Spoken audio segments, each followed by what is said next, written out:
Welcome back to DBS and the DFL studio, along with my guest Barry Innocent. Now, 5th of June was World Environment Day, and this year's theme is one that everyone everywhere can wrap their minds around. It's simply think, eat, save.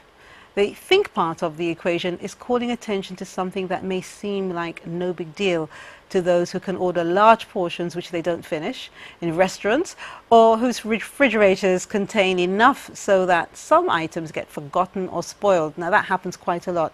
Yet wasted food and the industrialized, globalized way in which many of us procure our food is an enormous drain on natural resources and a big contributor to negative environmental impacts. So if food is wasted, it means that all the resources and inputs used in its production are also lost. I said this earlier, I'm saying it again just in case you've just joined us. Now, have you ever thought about it this way? It's a harsh reality, so think about it now. So how can you and St. Lucia play a positive role? Now, Barry, why is it that when we say environmental changes, when we say grow your own, why does it seem like it just goes into one ear and out the other? I think it's more like an attitude. It's a perception. It's the way people see things and not necessarily understanding the full impact of the actions. For example, you'll be driving on the highway sometimes and see people just throw plastic bottles out the window of the minibus or the window of the very vehicle. The bottle falls in the drain and it clogs the drain. It affects the biodiversity in the drain. You have sometimes people dropping chemicals in rivers, destroying fish, and a lot of different types of irresponsible behavior. I think it's a matter of their attitude and how important they think the environment is to them. You see, whenever something is around all the time, people have a tendency to take it for granted. You know, right now in St. Lucia, we don't have no critical problem with, say, water, you know, or a critical problem with food. So people may take it for granted as to how they manage or be good stewards of their own microenvironments, whether it be their home or as a farmer, their land.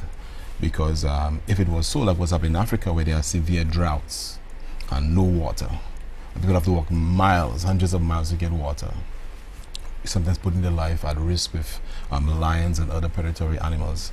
So because we don't have that kind of situation, we have not everybody is necessarily understanding the impacts of that, because if we do not take care of our environment now, we are putting our children to be and our future citizens' lives at risk. Because if we keep doing stuff like deforestation, where trees are being cut down, two things can happen. One, since the trees, when they're doing respiration, give out water through the roots that goes to the rivers or underground water trails. That means our rivers will get smaller, which also means that Wasco would have to take water more often.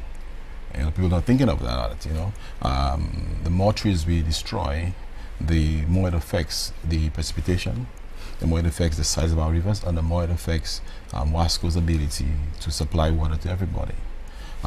In a country like Haiti, right in our home Caribbean, there is desertification, real deserts, our own Caribbean island.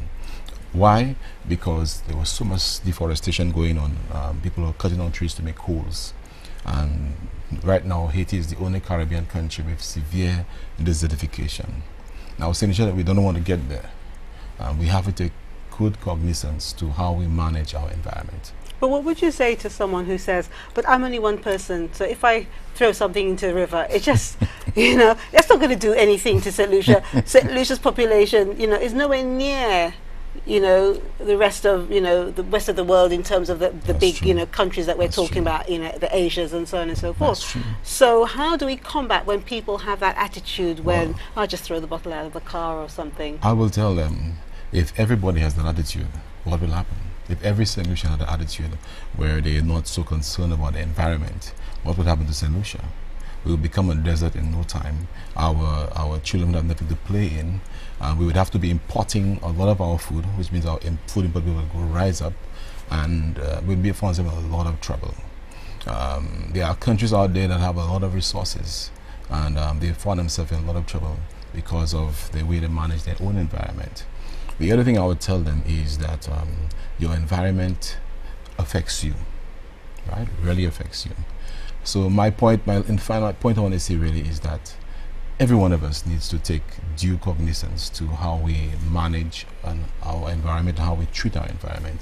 Okay. And must be futuristic in our actions. All right, thank you for that, Barry. Now we're going to go to a break, and when we come back, we're going to show you some simple things and tell you some simple things that you can do to help our environment. This is Dolor Factor Live. I'm going to give you the giveaway questions quickly. Infinity Colour Shop is giving away a gallon of Sisson's gloss paint in the color of your choice. So tell us, at how many locations does Carrasco & Sons sell Sisson's paint? At how many locations does Carrasco & Sons sell Sisson's paint? And question 2, for your chance to win a Carib Cable gift bag, tell us the name of Carib Cable's summer promotion. So to win a gift bag from Carib Cable, tell us the name of Carib Cable's summer promotion. The questions can be found on DolorFactorLive.com, Facebook page Dolor Factor Live TV show. This is Dolor Factor Live, so stay with us.